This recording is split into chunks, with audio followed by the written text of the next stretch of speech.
درود بر همه شما عزیزان. این بار با یک تجربه نزدیک به مرگ، یعنی Near Death Experience، در خدمت شما هستیم. تجربه نزدیک به مرگ آقا رضای میرزازاده عزیز که تجربه‌ای بس عمیق در چنته دارن که قرار ما ازشون بشنویم اون چیزی که براشون اتفاق افتاده. قبل از اینکه شروع کنیم ازتون خواهش میکنم ویدیو رو لایک کنید، اگر از کانال خوشتون میاد سابسکرایبش کنید، اون زنگوله رو بزنید و شروع کنیم. در خدمت آقا رضای میرزازاده عزیز باشیم. آقا رضا، ما در خدمت شما هستیم. سلام و عرض ادب خدمت تمام دوستان و عزیزانی که این ویدیو رو میبینن و صحبتهای منو میشنون. من بدون مقدمه وقت عزیزانم نگیرم، وارد اصل مطلب بشم. اتفاقی که برای من افتاد، تجربه که داشتم سال 1385 این اتفاق برام افتاد. با موتورسیکلت توی بزرگراه چمران شمال خروجی رسالت، فکر کنم 110 تا سرعت داشتم. لاستیک جلوی موتور ترکید، پشت موتور بلند شد به حالت شیرجه. با اینکه کلاه کاست داشتم رو سرم، کلاه خورد شد. ارزم یکی از یادگاریاشم جای جراحی که رو دستم هستش، از یادگاریهای اون تایم مونده. اون لحظه که با صورت برخورد کردم به گارد ریل، برخلاف خیلی ها مثلا یا ملک الموت میگن یا حضرت اسرائیل میگن یا فرشته مرگ، من ایشون رو مراعات نکردم. موقعی که بعد برخورد من چیزی که احساس کردم مثل اون فضانوردایی که تو اون کپسول فضایی معلقن، ارتفاع 4 الی 5 متر بالای جسدم یه زنجیر طلایی رنگ، منتها طلایی که اون رنگش توی دنیای ما نیست. یعنی رنگ ها توی اون عالمی که ما میریم انگار زنده، انگار که روح دارن صحبت میکنن با شما. با این زنجیره طلایی رنگ حالت معلق داشتم که از ناف جسدم وصل شده بود به ناف روحم. خیلی جالب بود، حس جالب بود برام. مردم میدیدم میشنیدم، یکی رد میشد میگفت جوون بود خدا رحمتش کنه، حیف شد، زمین پر خون. یه فکر کنم پیکانبانی یا مزدوانه بود، یه پیرمردی بود اومد واسطاد کنار جسد من، گفت روی میت که راحت داره باز بمونه. یه دستمال سفید با حالت تنظیف مانندی بود تو ماشینش در بود، انداخت رو صورت من و مردمم رد میشدن و روی جنازه من کفاره مینداختن. و تمام صحبتایی که میشد، تمام آدمایی که با میستن قشنگ اینا رو میدیدم. فقط چه باقی یه حسی که اونجا هست یا چیزی که اونجا هست به دقیقا زمان و مکان هیچ معنی نداره. من در آن واحد که توی ارزم به خدمتتون بالا سر جنازه بودم، انگاری به دو نیم تقسیم شده بودم. نیمی از وجود من، از روح من بالا سر جنازه هم بود، نیمی از وجودم خانه پدرم بود که مرحوم پدرم همراه مرحوم مادرم توی پذیرایی نشسته، کنار پذیرایی نشسته بودن، سبزی پاک میکردن و صحبت میکردن. که بعدها بعد اینکه از اون بیمارستان من اومدم مرخص شدم، که خانواده قبول نمیکردن، سخت بود که این تجربه رو من انجام دادن. همین شد اثباتش که من به پدرم گفتم فلان روز وقتی من تصادف کردم این صحبت رو میکردید، مادرم این کار رو داره میکرد. بعد اینها خانواده پذیرفتن که واقعا من تجربه مرگ رو داشتم. من تایم میگم اونجا زمان معنی نداره. چه مدت توی خونه پدرم بودم نصف وجودم نمیدونم. یه تایمی اونجا بودم، برگشتم سر جنازه خودم، در حال واحد که نصفی از وجودم بالا سر جسدم هست، انگار که کامل شدم اونجا، چسبیدم به هم. یه انرژی منو کشید، انگار که یه صدایی بود، یه انرژی بود که رسیدم بالا سر جسدم. یه تونل سفید رنگی بالای سرم باز شد، نور خاصی داشت، رنگ خاصی داشت. سرعت نور واقعا معنی نداشت، سرعت خیلی وحشتناک. رو به بالا من مکیده شدم، کشیده شدم. که وقتی به انتهای اون تونل سفید من رسیدم، یعنی زمین سفید، دیوار سفید، نه سفیدی که ما توی این دنیا میبینیم، انگار رنگ روح داشت، رنگ زنده بود، صحبت میکرد، یعنی تمام اجسام تمام چیز زنده، اینجوری خدمت فرض کنم. تجربه خاصیه. دیوار سفید، در سفید، حتی میز یا صندلی جایی که میشینی نور مطلق، انگار که مثلا دیوار یا صندلی از نور ساخته شده، نور سفید رنگی. که اونجا برخورد کردم به یه سری از کسایی که قبل من فوت کرده بودن، یا آشناها یا همسایه ها. همه رو ندیدم ولی آدمای خاصی اونجا ملاقات کردم. به حدی، شاید دوستان باورتون نشه، به حدی لذت بخش بود اون تجربه مرگ. مثال عامیانه بزنم، خیلیا برای اینکه به اون میخوشی سرخوشی برسن میرن درگیر مواد مخدر میشن، درگیر مثلا مشروبات الکلی میشن.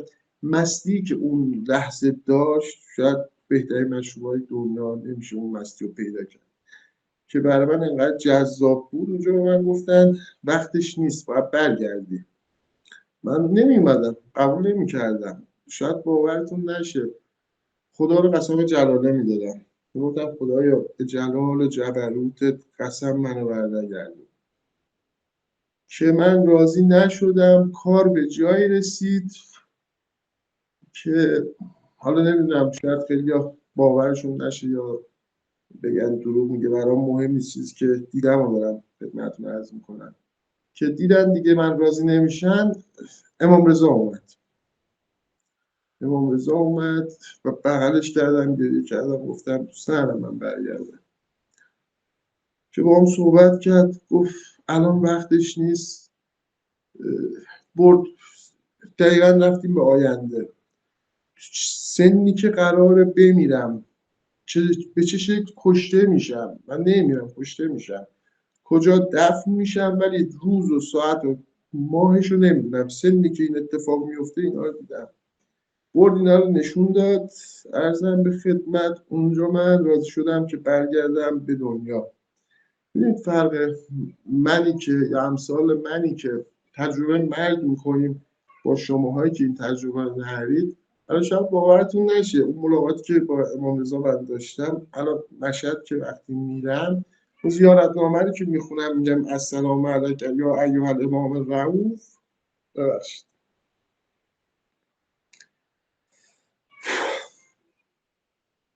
اون مهربونیشو، اون رفت بودنشو من نزدیک دیدم اونجا.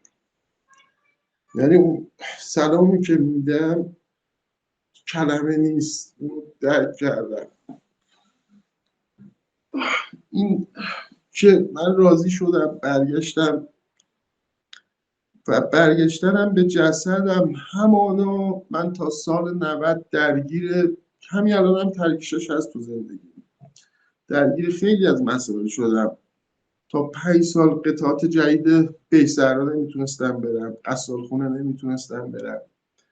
جنازه میتی که از میت بود از قصالخونه میومد بیرون، شیون میزد، یه حرارتی ازش میومد، صدای اون شیون میت میشنیدم. ولی میت بود، بوی خاصی، بوی گلاب بگم، بوی گل محمدی بگم. تو دو تا حالتش من بیهوش میشدم، چون عذابه رو احساس میکردم، چون بوه رو احساس میکردم، از حال میرفتم. قطعات جدید نمیتونستم برم. اون بعضی از قبرهایی که خدا از سر تقصیراتشون بگذره، واقعا میدید فریاد میزد تو قبر، صدا رو میشنیدم. یا این سخته برای کسایی که این تجربه رو ندارن.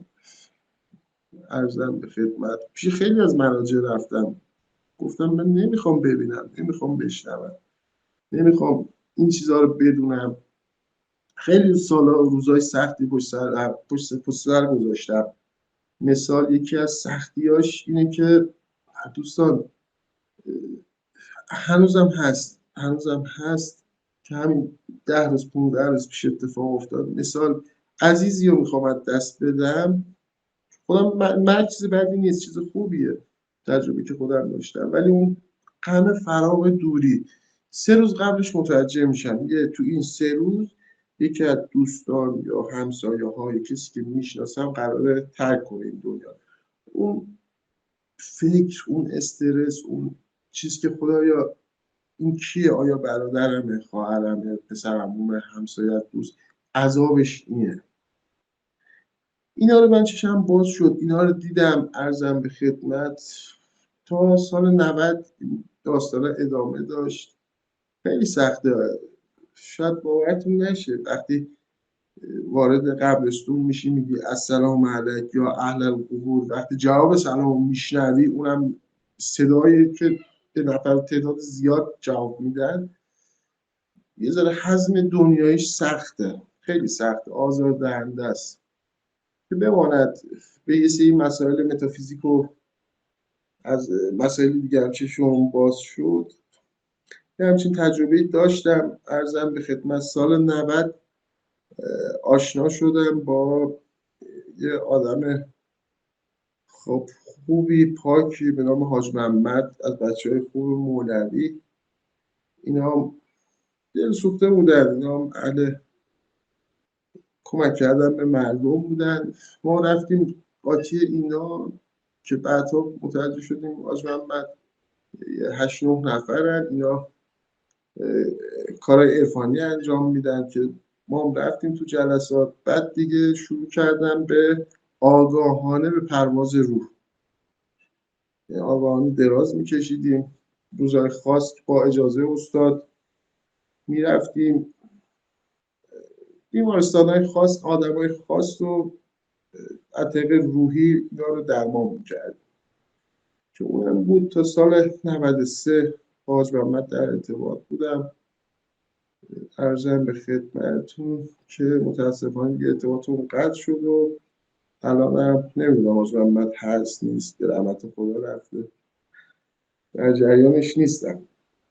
ولی در کل دوستان اینو میخوام بهتون بگم، حساب کتاب هست، عذاب هست، اون بر راحتی و اینا هم هست، همش هستش. فرق ما با شماهایی که اینو ندیدید، شماها تو کتاب خوندید، ماها اینو تجربه کردیم. شماها ولایت علی بن ابی طالب رو تو کتاب خوندید، ما اونجا دیدیم با چشم. شماها ابلیس رو تو کتاب خوندید، ما اونجا درک کردیم. شما قضیه مهدویت و ظهور رو شنیدید، ما اونجا دیدیم اینا رو. فرق ما با شما اینه. حالا اینا رو من تو مجالس مختلف، جاهای مختلف بیان میکنم. متاسفانه یکی از اون ترکش‌هایی که هنوز تو زندگیم هست، اون از اون تجربه مرگم، از اون آگاهی که خداوند داد بهم و کاش نمیداد، خیلی برام سخته از اون بره، خوندن فکر افراده. مثلا با کسی صحبت میکنم، این خیلی آزاردهنده است. با کسی مثلا تو فکرش نگاه میکنه تو صورتم، مثلا میفهمم، مثلا میگه بابا چرت و پرت میگه، دروغ داره میگه، بابا اینم دیوونه است. اینا رو متوجه میشه. این خیلی سخت، خیلی دردناکه، نمیتونی بگی. یا مثال، نمیتونی خیلی حسا رو بگی، نمیتونی خیلی.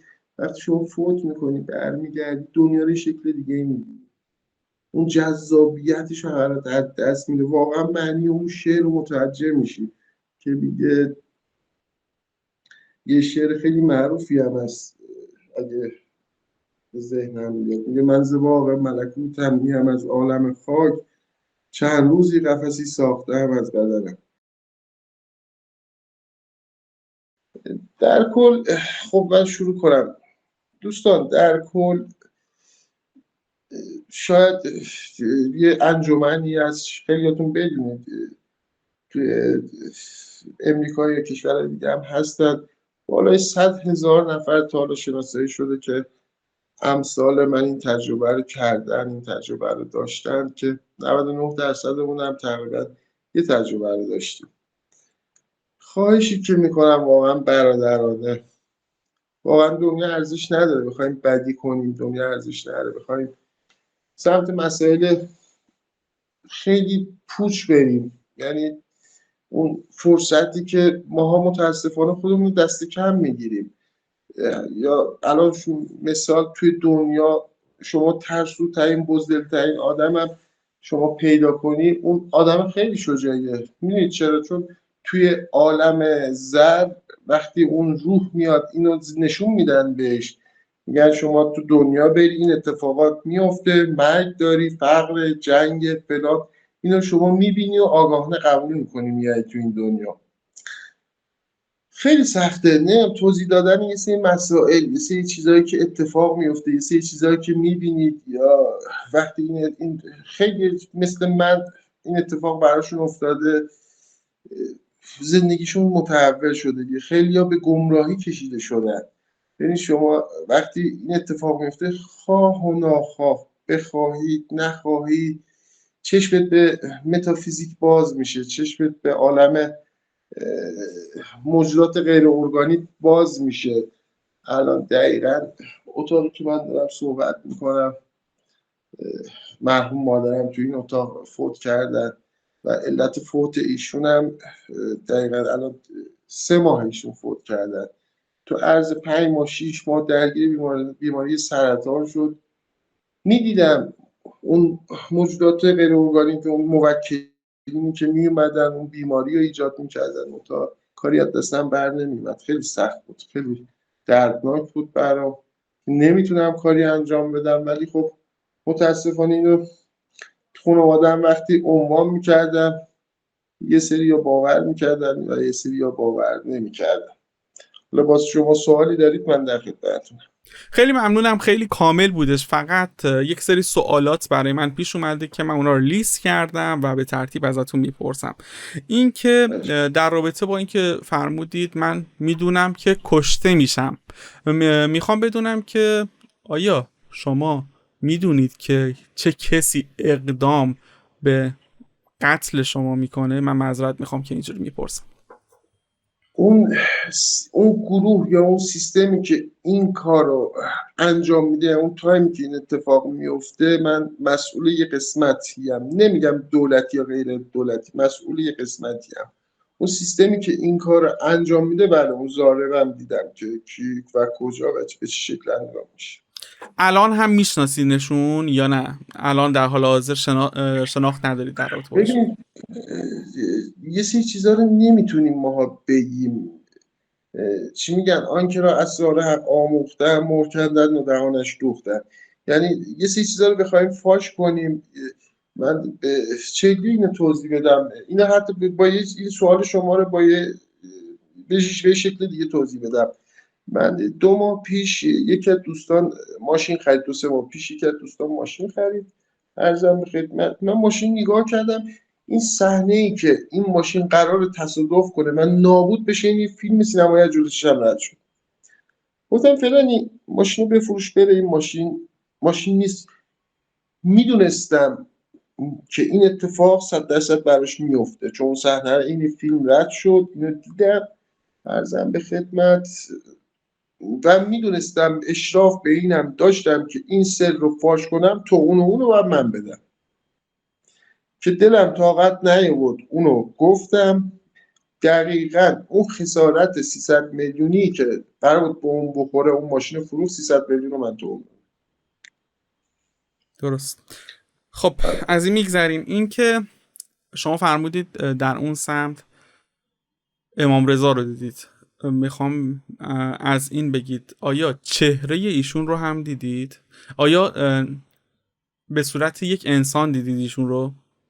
بله به صورت انسان دیدم. و ارتباط اسم من با امام رضا، حالا شاید از اقوام دوستان کسی که تو آینده این ویدیو رو ببینن میدونن، مرحوم مادر من سال 62 اینا که من به دنیا اومدم، قبل من 3 تا 4 تا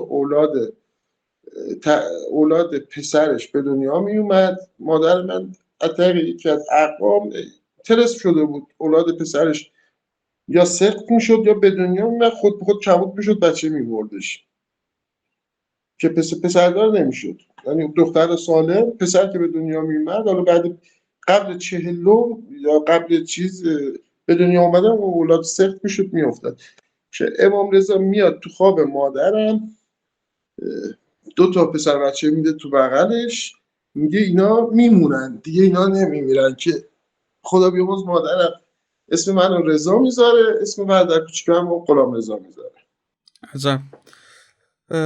در رابطه با اینکه شما بعد از تجربه نزدیک به مرگتون زندگیتون دچار تغییر میشه و پرده ای از جلوی چشم شما برداشته میشه و به آن سو هم اشراف دارید. حالا منظور من از آن سو میتونه جاهای متفاوت باشه، الا الیین یا اسفل السافلین.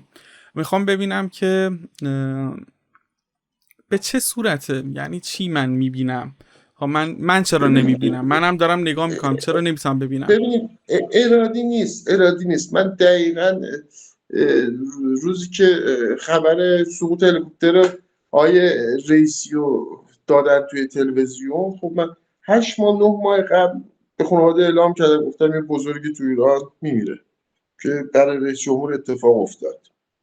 یا بعد اون خیلی فضای انتخابات، خیلی اینا که میگم مستندات شاید توی ارزم به خدمت واتساپ برای کسایی که قبل انتخابات فرستادم، گفتن آقای جلیلی، گفتم نه آقای پزشکیان رئیس جمهور. چرا؟ چون اینا مثل یه فیلم از جلوی چشم، نه اینکه ارادی بخوام، ناخودآگاه اینا صحنه‌هایی که قرار اتفاق بیفته از جلوی چشمم مثل یه فیلم سینمایی رد میشه.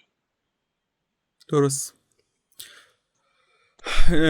درکش خورده سخته چون ما تجربه نکردیمش. خیلی سخته با دید مادیمون بخوایم این موضوعات رو درک کنیم، برای همین برای خودمون میایم شبیه سازی میکنیم و شاید اغلب توهم هم بزنیم بابت این آگاهیایی که بهمون داده میشه، به حالت توهم ایجاد میکنه برامون. سوال بعدی اینه که در قبرستون من یه ویرگول بذاریم، یه چیز الان شاید برداشت بد بشه، مثال میذارم. الان من همین الان که اینجا نشستم، از دوستان یا آشنایی که بودن پارسال این موقع گفتم آقا سال دیگه، مثال یه سی چیزا رو نمیتونم بگم، گفتم آقا قیمت طلا این تومن میشه، تا سال مثال 2027 هم قیمت طلا میرسه تو ایران به گرمی مثلا 20 میلیون تومن. خب اینا رو مثال دارم میزنم، نه پیشگو هم نه چیز، اینا رو یه سی چیزا غیر ارادی میبینم و اینا رو متوجه شدم. میگم یا مسخره میشم. اوایلش وقتی اتفاق میفته میان میگن آقا چیز دیگه، میگم آقا به خدا من غیبگو نیستم، اینا دست خودم نیست. عجب.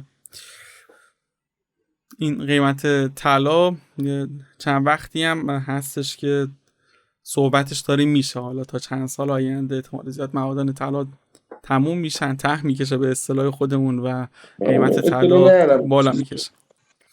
حالا اینکه فرمودین خیلی جالب بودش. در رابطه با اینکه فرمودین من وارد قبرستون میشم، سلام که میدم، اهل قبور جواب من رو میدن و من میبینم. به چه صورت میبینیدشون؟ به شکل آدمیزاد؟ اگر به شکل آدمیزاد به همین حالتی که نه زندگی همین حالت میکردن یا نه؟ نیست. همین ببین تقریبا مثل همین آدمی که زندگی میکنه، منتها نصف اون حجمی که دارن، روح خیلی کوچکتر از جسمه، یا 2/3 اون جسمی یا نصف اون جسمی که دارن، صورت مشخصه، بدن کلا نوره. متوجه بدن شدم. کلا نوره. احساسشون رو هم میتونید درک کنید در اون لحظه چه احساسی دارن؟ تو اون لحظه من با ارواحی که در ارتباط بودم، با خیلی هاشون تو حالا تو رویا یا مکاشفه‌ای که داشتیم یا تو پروازایی که داشتیم، بعضیشون خیلی میپرسم با توجه به اون تجربه که دارم، میپرسم گفتم چیکار کنم وقتی من میام مهاجرت میکنم یا میام یا فوت میکنم میام اونور، جای خوبی راحتی داشته باشم.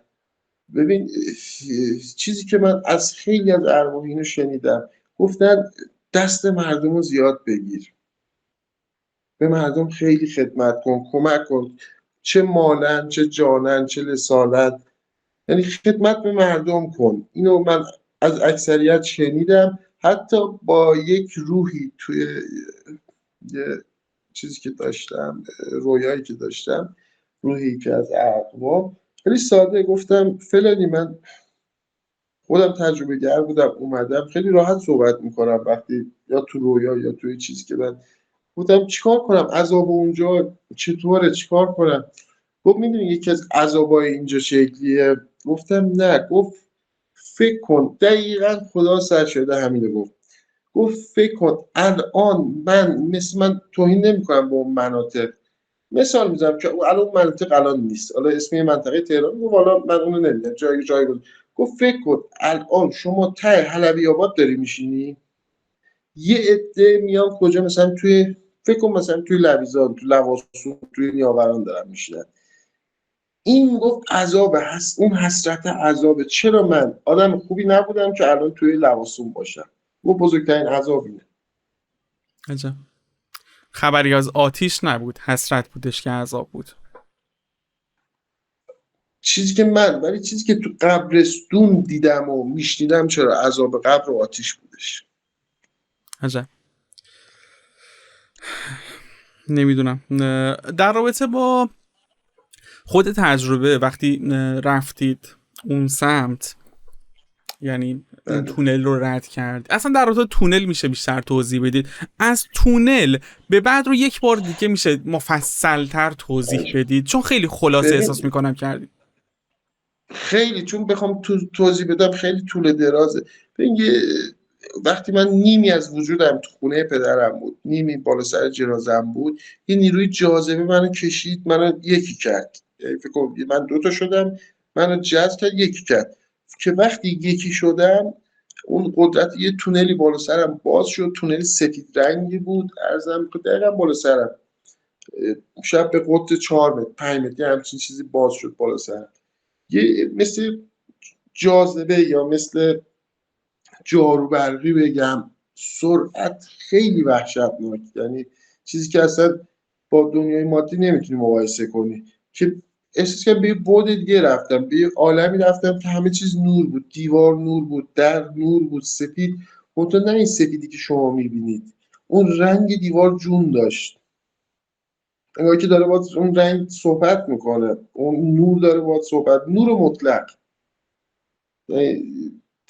گفتنش، توضیح دادنش خیلی مشکله. و جالب بود همه اموات هم ندیدم، اموات خاصی اونجا بودن. حتی من با یه سری از دوستانی که مثل من تجربه داشتن، اونو تجربه متفاوت داشتن، که یکی از دوستان الان متاسفانه ایران نیستش، دسترسی ندارم، اگه دعوت میکردم به برنامه، ایشون خودکشی کرده بودن همون تونل، منتها زیر پاش تونل سیاه براش اتفاق افتاده بود. آها، به سمت پایین رفتن. آره، اون مثلا بنده خدا میگفت من به سمت پایین رفتم، میگفت خیلی ارواحی هم که میدیدم رنگ سیاه بودن، میگفت خیلی جای ناجوری بود. خیلی ممنون میشم که ایشون رو حتما به من معرفی کنید، ما بتونیم با ایشون هم مصاحبه داشته باشیم، البته اگر تمایل داشته باشید. ایشون متاسفانه من شمارهش رو، چون گوشیم از بین رفت عوض شد، شمارهش رو تو گوشی قبلی می‌داشتم. الان فکر کنم 7 سالی از ساکن امریکاست. اگه به ایشون دسترسی داشتم یا صدای منو شنید، یا ممنون میشم حتی شماره‌شو به من برسونه، خودم هم دنبالشه. انشالله که حالا پیدا بکنیم یه عزیز دل رو. خب من احساس میکنم خیلی نکات گفته نشد و ای کاش فضایی بود. آره مشکل نداره، هیچ ایراد نداره، من خورده نمیگیرم. همین که شما اومدید تشریف آوردید و بیان کردید برای ما کلی ارزش داشتش. حالا میگذره، امکانش هست بگذره 1 هفته 2 هفته 1 ماه 2 ماه و شاید شرایطی پیش بیاد که بتونیم این مکالمه رو دوباره ضبط کنیم، حالا یا به صورت حضوری یا همین به صورت ویدیو آنلاین بیایم به ضبطش کنیم به صورت کاملتر. در حال حاضر ما اینقدر میدونیم که آقا رضای عزیز سال 85 تصادفی داشتن و از اون به بعد وقتی مرگ رو با چشم دیدن زندگیشون دچار تغییر میشه. آقا رضا خیلی برای ما عزیزی، خیلی لطف کردی که تشریف آوردی به برنامه ما، خیلی حس خوبی ازت گرفتیم، هر موقع با تماس گرفتیم اون انرژی خوبه رو با ما دادی و از دست ما هم خسته نشدی، چون ما خیلی بد قولی کردیم. نکته‌ای، سخنی، چیزی؟ فقط تنها چیزی که میتونم، نکته نیست، یه چیزی دوستانه است، یه پیشنهاد دوستانه است، از زندگیتون لذت ببرید، از نعمتایی که خدا داده لذت ببرید. اگه چشتون بازه، خیلی از من خیلی بالاترن، از من خیلی بهترن و چشون بازه، با عالم‌های دیگه ارتباط دارن ولی صداشو در نمیارن، نمیگن. ولی کسایی که علاقه دارن به ماورا، روح، متافیزیک، عالم اجنه، چه سلفی و سفلی و علوی و افریت و اینا، پیشنهاد میکنم نرید، زندگیتون رو نابود میکنه. احسن به شما. خیلی ممنونم، متشکرم. ویدیو رو حتما لایک کنید، این دو تا پلیلیست رو ببینید تا انتشار یک برنامه دیگه. خدا نگهدار.